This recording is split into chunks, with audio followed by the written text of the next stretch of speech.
K ಅಣ್ಣಾಮಲೈಗೆ ರಾಜಕೀಯದಲ್ಲಿ ಭವಿಷ್ಯ ಇದೆಯಾ? 2011ರಲ್ಲಿ ಅಣ್ಣಾಮಲೈ IPS ಆಫೀಸರ್ ಆದ್ಮೇಲೆ ಖಡಕ್ ಅಧಿಕಾರಿ, ಪ್ರಾಮಾಣಿಕ ಅಧಿಕಾರಿ ಅಂತ ಜನಪ್ರಿಯ ಆದ್ರು. ಉಡುಪಿ ಚಿಕ್ಕಮಗಳೂರಲ್ಲಿ ಕೆಲಸ ಮಾಡ್ತಾ ಇದ್ದಾಗ ಅಪರಾಧ ಚಟುವಟಿಕೆಗಳನ್ನ ನಿಯಂತ್ರಣಕ್ಕೆ ತಂದ್ರು.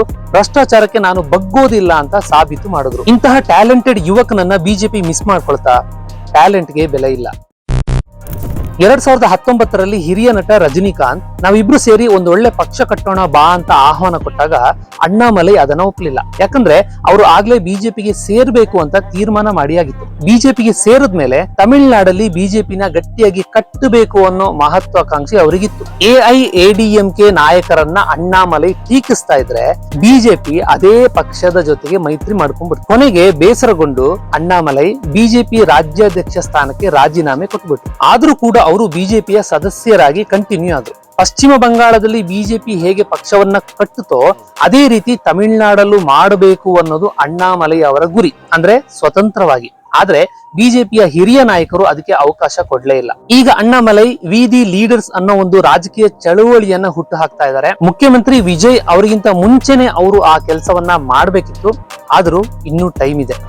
ಇವೆಲ್ಲದರ ಮಧ್ಯೆ ಅಣ್ಣಾಮಲೈ ಭ್ರಷ್ಟಾಚಾರ ಮಾಡಿದ್ದಾರೆ. ಬೆಂಗಳೂರು ಸುತ್ತಮುತ್ತ ತಮಗೆ ಬೇಕಾದವರಿಗೆ ಸೈಟ್ಗಳನ್ನ ಕೊಡಿಸಿದ್ದಾರೆ ಅಕ್ರಮವಾಗಿ ಅಂತೆಲ್ಲ ಒಂದು ಗಾಳಿ ಮಾತು ಹರಡ್ತಾ ಇದೆ.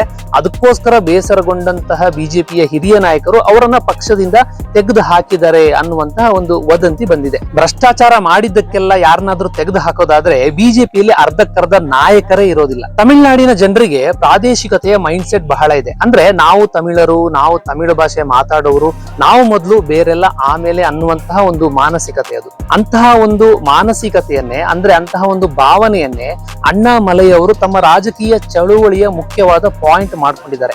ಬಿಜೆಪಿ ಒಂದು ರಾಷ್ಟ್ರೀಯ ಪಕ್ಷ, ಇಂತಹ ರಾಷ್ಟ್ರೀಯ ಪಕ್ಷದಲ್ಲಿ ಈ ರೀತಿಯ ಒಂದು ಭಾವನೆಯನ್ನ ತಂದು ಹಾಕೋದಿಕ್ಕೆ ಆಗೋದಿಲ್ಲ. ಅದಕ್ಕೋಸ್ಕರನೇ ಪ್ರಾದೇಶಿಕ ಪಕ್ಷ ಕಟ್ಟೋ ಮೂಲಕ ಜನರನ್ನ ಸೆಳೆಯುವಂತಹ ತಂತ್ರವನ್ನ ಅಣ್ಣಾಮಲೈ ಮಾಡಿದ್ದಾರೆ. ಪ್ರಾದೇಶಿಕ ಪಕ್ಷದ ಮೂಲಕ ಈ ಪಾಯಿಂಟ್ ಅನ್ನ ತಂದ್ರೆ ಜನರ ಮನಸ್ಸನ್ನ ಗೆಲ್ಲಬಹುದು ಅನ್ನೋದು ಅಣ್ಣಾಮಲೈ ಅವರ ಪ್ಲಾನ್. ಬಹುಶಃ ಮುಂದಿನ ವರ್ಷಗಳಲ್ಲಿ ಬಿಜೆಪಿ ನಾಯಕರಿಗೆ ನಾವು ತಪ್ಪು ಮಾಡಿದ್ವಿ ಅಂತ ಅನ್ನಿಸ್ಲೂಬಹುದು.